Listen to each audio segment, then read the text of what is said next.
Legacy. I heard that you actually die twice. Once when your heart stops beating, and then you die again when the last person speaks your name of your memory years later. Welcome to the Resilient Gentleman Podcast with your hosts, Douglas Berger and Christopher Payton. This show is all about forging unbreakable men on a path to greatness. Welcome to the show. Oh, welcome back to the Resilient Gentleman. I'm Douglas Berger with Transworld Business Advisors Murfreesboro, and my man Chris Payton, 615 Negotiator. What are you talking about? Well, I had to throw something out there. We were going to talk about legacy, and you're like off the rails. I've not heard that before, but tell me about it. Well, that's basically legacy, right? So what did you create that 2 generations from now they're still talking about you? Yeah. Oh, man. I mean, I just thinking about this, I thought about it, I'm like, well, shit, no one's going to remember anything about me. Maybe my own offspring or something. Yeah, well, that's, and I thought about that when you texted me and said, hey, let's talk about legacy and what you leave behind. And a lot of times, I have a daughter.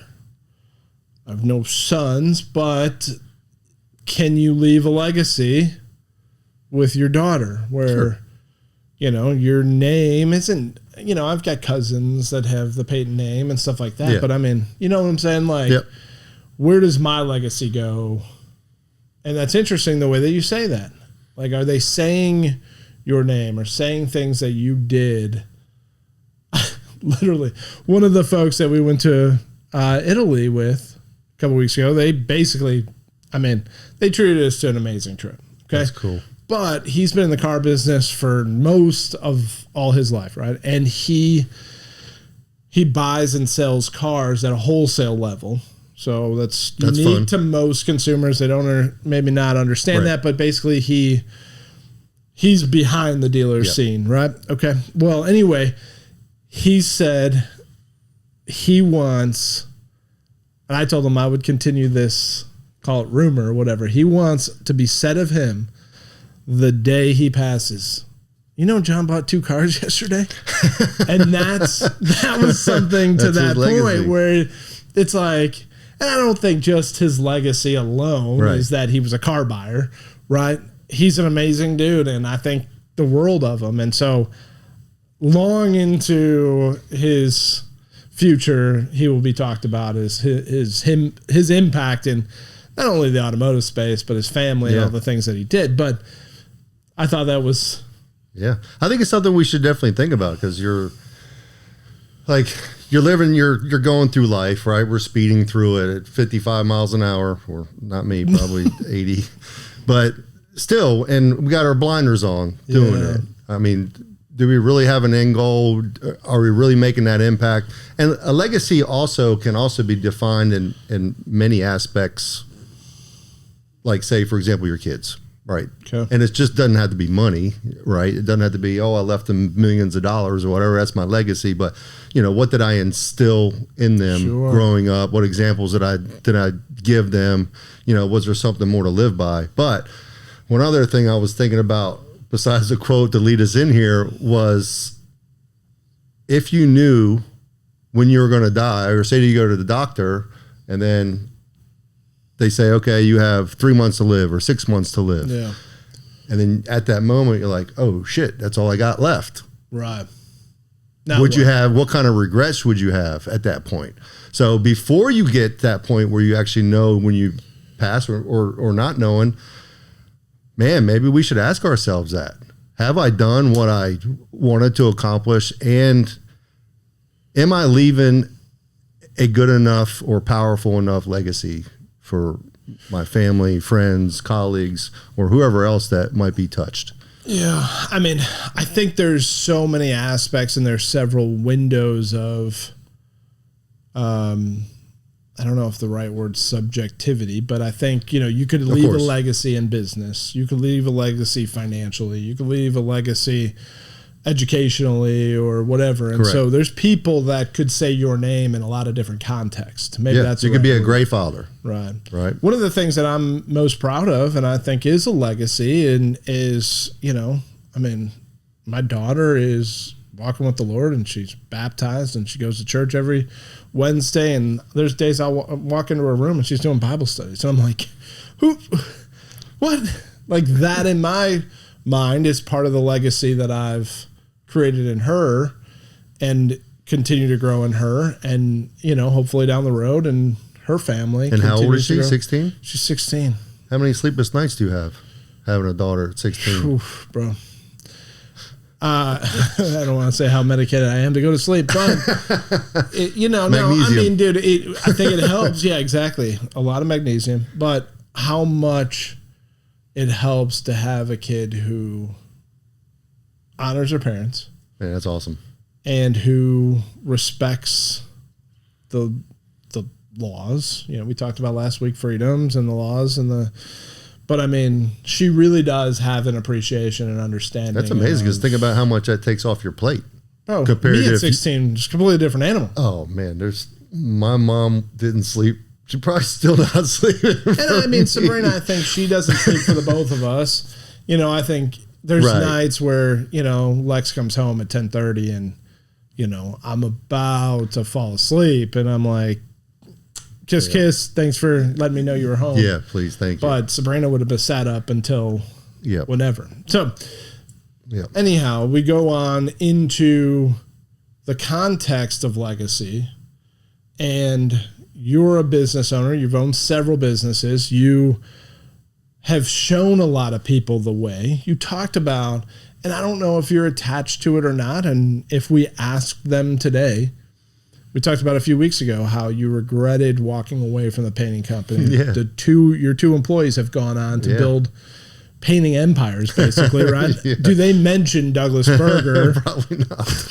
When they are, rotting in their boats, and that'd be cool. Maybe they. Do they think about it on yeah. occasion? Hey, the opportunity back when we're just still shitting on the newspaper, early 20s, and starting into a trade that evolved into freedom for them. Because they both. Was that a puppy reference? I have never heard that term, but okay, cool. It is. Good. All right, got it. I'm with you. Now, I was trying to figure out if that was a painting phrase. It's a special Van Gogh. Okay, so, yeah, and I'm with you on that. Can you leave a legacy or have a legacy while you're living? Sure, absolutely. Okay. Absolutely. There's different things that you accomplish as you go, especially as your kids get older. Yeah, right? For sure. So you're in the teenage years, and then my oldest son just turned 30, and my daughter turned 27, so we're about a decade apart there, but I think each step you have certain, times of legacy or lessons and growth that you can instill. All right. So what's the difference between legacy and reputation? Are they in alignment?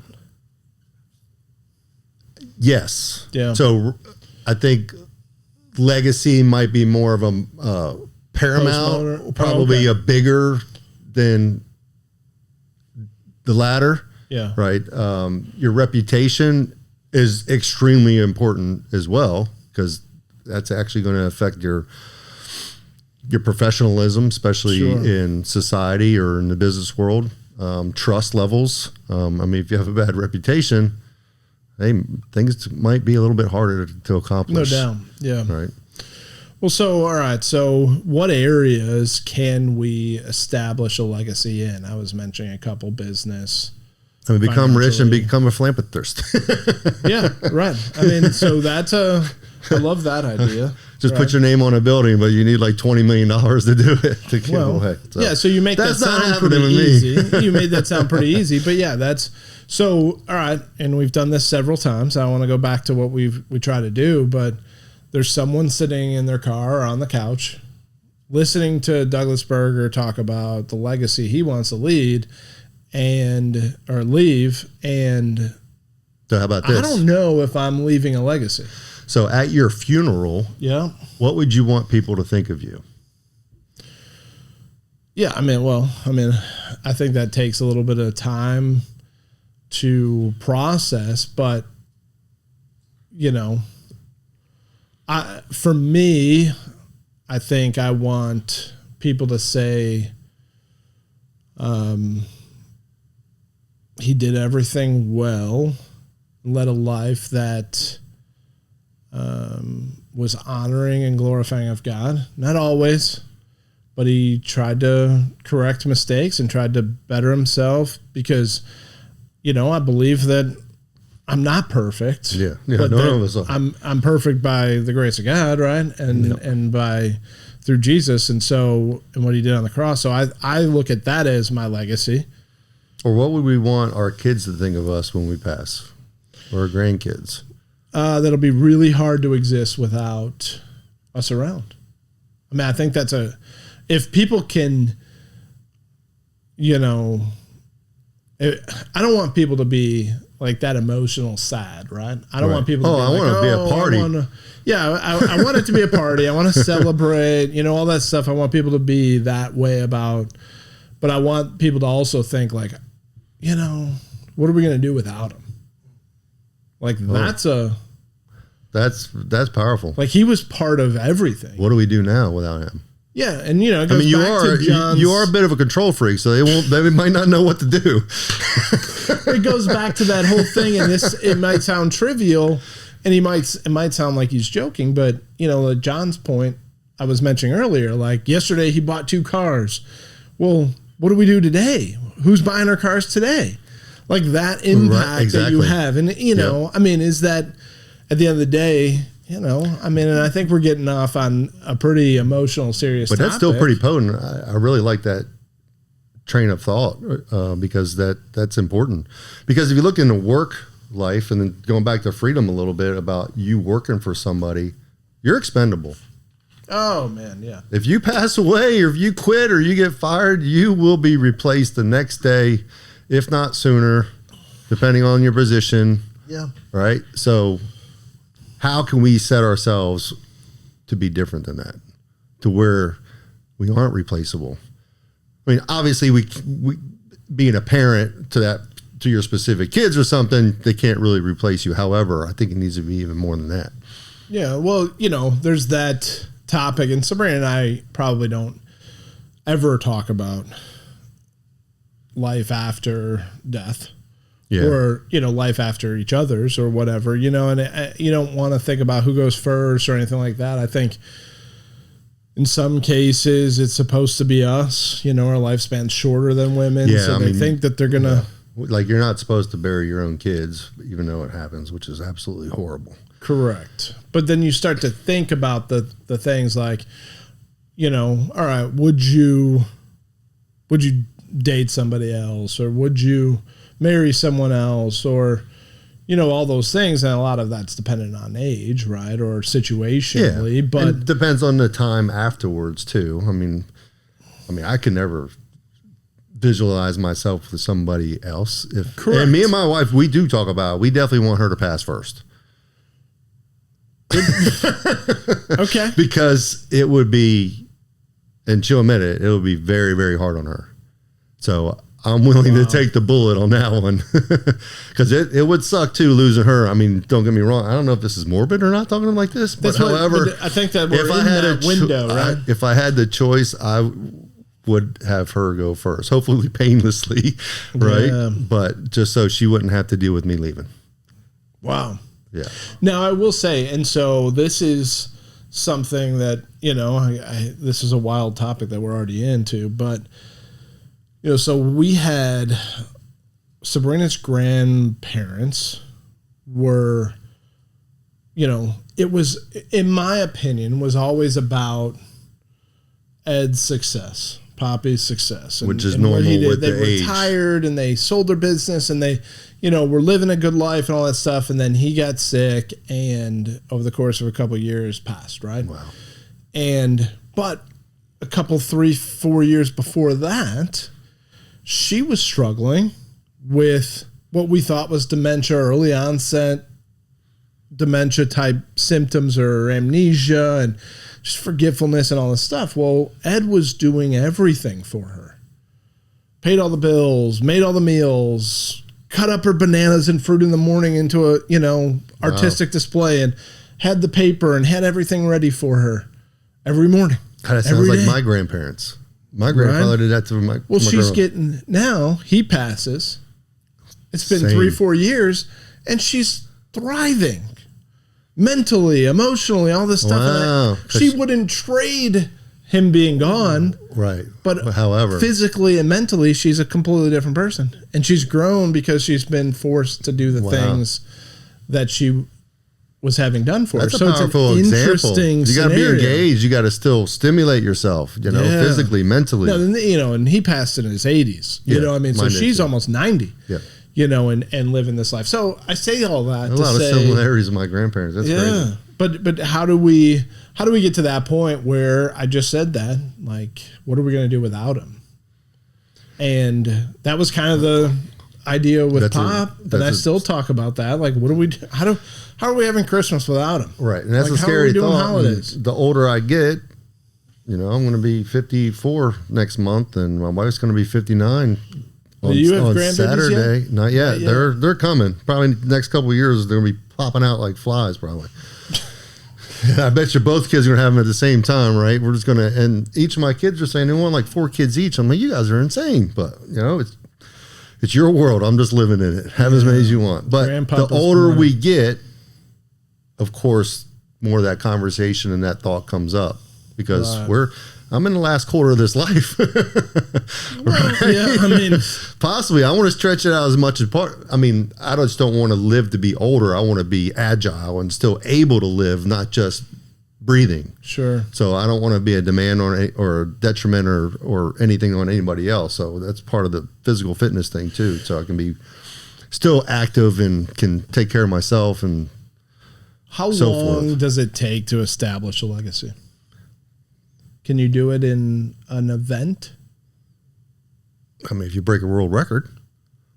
Okay. But how long did it take you to get to that point? Yeah, right. To break the world record. Like, or you drop the 20 million on the business or whatever that is, right? And what's the old saying? It takes 20 years to build an overnight success? Yeah. 10,000 hours.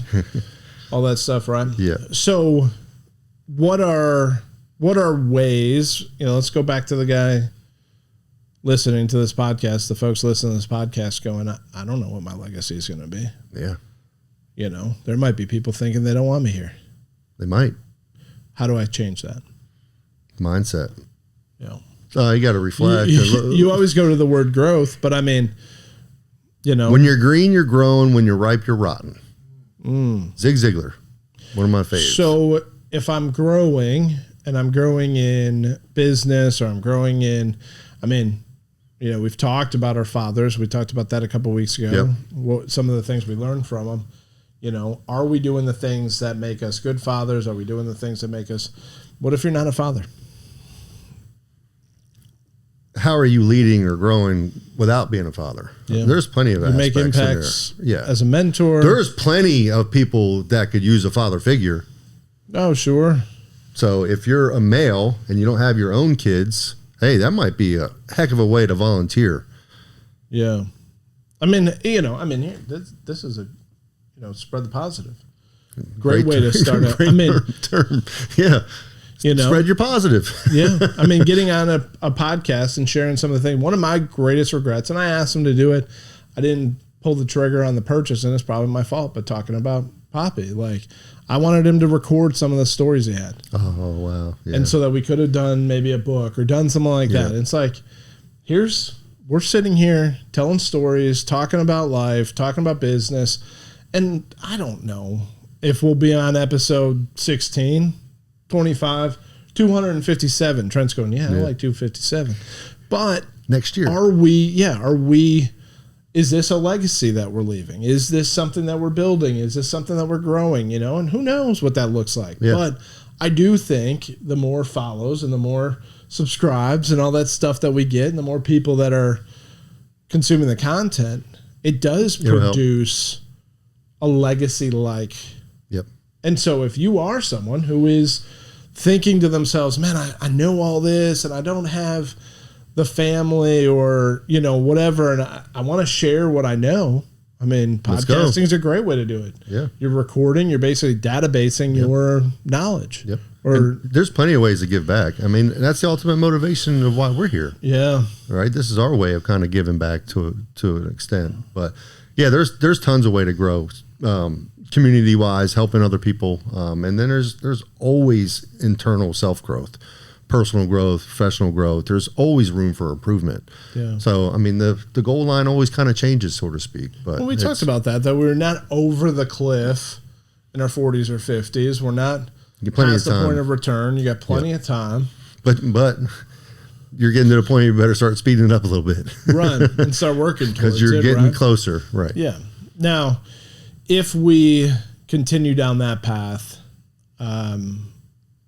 what is there a bar that's set, or does it matter what the legacy is? I mean, there's probably going to be a scoreboard. Yeah, but I mean, so all right. Let me maybe open up the definition a little bit of what I'm saying. Like, can you leave a legacy that's talked about for years without your name on a billboard? Without your name on a building or a billboard, or absolutely. Okay. So it doesn't have to be especially the home run. Being a parent's easy one to talk about. Yeah. For that, were you there? Were you present? Were you engaged? That's great. Did you help your kids become better people? Yeah. Did you work your ass off? Right. Did you instill the discipline? Right. Yeah. Did you give them all the right navigational tools so they can make the better decision in the long run? Yeah. And I guess you can use the same kind of elements too when it comes to business, right? Did you give yourself enough opportunities and growth to get to where you either are or where you want to be in the future? Now, I don't like putting this in the universe at all, but you mentioned earlier the doctor tells you got 3 months and you are calculating everything, life, legacy. If this happened tomorrow, do you regret not doing something? Well, once again, we go back to regrets. Right? Yeah, but try not to regret. But maybe not business wise. Like, is there something that you regret that you wish you could have done differently or didn't do? You haven't done yet. Yeah, I mean, not didn't do. For me, I definitely could have been more engaged with more people. Interesting. Maybe inner circle, maybe family. Like when you're talking about our grandparents. Yeah. So my grandfather had very similar story with like how him and my grandmother were. He passed it's been like 10 years ago, probably a little bit more than that now. So I wish going back that I would have spent a little bit more quality time talking with him. My brother did that a lot. He was the talker of the family. I'm just not a talker. So that's why I don't really want to regret it, because if I didn't, but I wish I would have found out more about it and listened to more of the stories, because he fought in World War II. He had 18 months of live action. Wow. That's huge, right? Yeah. And I remember being a dumb kid. I'm like 11, 12 years old at the Thanksgiving table or something, and he's saying a toast or whatever, and I was like, Pop, did you ever kill anybody? It's like, that's probably the worst thing you could ask you say, because obviously he probably did, right? And he's probably having a hard time living with it. Yeah. You know? So, yes, there's things like that. Like if I got that call and said, all right, you got a month, 3 months or something like that, I would try to engage with obviously my immediate family first, and then first extended family from there, and just probably try to get together with them and have a few moments or a few days or something, and the close friends and all that, just kind of re-engage and have some fun with them. And I'd go out with a bang for sure. I'd have some fun. I would do some traveling, and I'd go see everybody, because that's it. What else am I going to do? Yeah. So I'm going to put a pause. I'm going to put a pause on this, and I'm going to challenge you to something. I don't like challenges. I know. You thrive in them though. Do that now. Exactly. So that's one of the things I've been working on. Get that conversation. Right. Let's not have that conversation with the doctor. That's been a huge growth of mine over the past 7 years, 5 to 7 years. So who are you reaching out to? I have become more engaged with family, friends than I had been. Now, still lots of room for improvement. Okay. Like I told you before, I could sit on an island and be fine. I mean, I'm a lone wolf. I can be isolated and be totally cool with it. Right, but we're going back to the conversation of the doctor says, if I want to be selfish, like, all right, maybe I'll just go walk off a cliff. But yeah, we got 3 months. Let's right. And you're saying, all right, I'm going to go engage with family. Yeah. Let's do that today while we still have life. So, and I agree, that definitely needs to be a more continuous, active goal. You know, and so again, going back to the guy listening or the folks listen, that's an area that you could even have that family member that you called or reached out to, say, 10 years from your passing. Man, I remember that day in 2026 that Douglas reached out, and man, it was like 4th of July, right around there. And, you know, we set up that weekend in the mountains, and, you know, everybody met. What a party we had. Yeah, and that dude set that up. You know, that's a legacy statement. And here I'm going, just me and the wife. And I'm not saying this weekend. I'm saying in the future, you set something up. Yes. You know, I don't know that's not. I mean, I wouldn't say that I spend enough time communicating with I've got a huge like cousin base. Okay. Of my dad's side and even my mom's side. My mom's side is kind of spread out, and you know it's hard to keep up with. And my dad's side, even it's tough. But I think about that all the time. Like that cousin group's almost like distant siblings. Yeah. Where we try to stay close enough, and we, you know, when someone's buying a house or whatever, there's the text thread and all that. We try to do that, but I think some of the social media aspects in our lives make us, and this is a topic for even another show, but give us the excuse or the feeling of connectedness from afar. Because I hit the thumbs up button on my cousin's baby's. I mean, that is one benefit of like social media is you do get to see some of those things, and you can look at them and see what they're up to. But then you're right, you're still kind of disconnected, even though you're seeing it. Yeah, I mean they're hitting, you know, posts or whatever, and that's going out to hundreds or thousands of people, and they don't have to hit dial and call me. I don't have to call them and congratulate them. I get to hit the thumbs up and hit congrats. I definitely could pick up the phone more often. Sure, I could, and this is kind of like part of the reason I do what I do. Most of the businesses I ever started, or especially like the coaching and the advising and all this, you know, personal training, it's helping people. Yeah. That's a big motivation for me, is helping people get better, whether it's personally, financially, professionally, all the above. So that's kind of like my way of not only giving back, but also, I don't know, building some form of a legacy. Sure. So when people do hear of my passing, it would be nice to know that they're saying, man, I remember when that guy really helped me get through this barrier I had to break through one time, whether it's personal or for business or something like that. So that'd be cool. That's awesome. Well, are you building the legacy that you want to leave? If not, you have time. If you are, awesome. And that is the goal. But if you are not leaving a legacy of following this podcast, The Resilient Gentleman, you need to hit the subscribe button, hit the follow button, track with us. Whether you find the topics always engaging or not, well, at least we're amusing. We're trying, and your feedback helps us through that. Yeah, absolutely. Each week, we're trying to challenge each other, trying to challenge our community to grow and to be the people and the men that build resiliency and create the legacies that we want to leave. So we appreciate you hanging out with us. Yeah, thanks for listening. I'm Chris Payton. Douglas Berger. We'll see y'all next week. Thank you for listening to the Resilient Gentleman podcast. Be sure to like, share, follow, subscribe, and of course, please leave us a 5-star review. We will see you on the next one.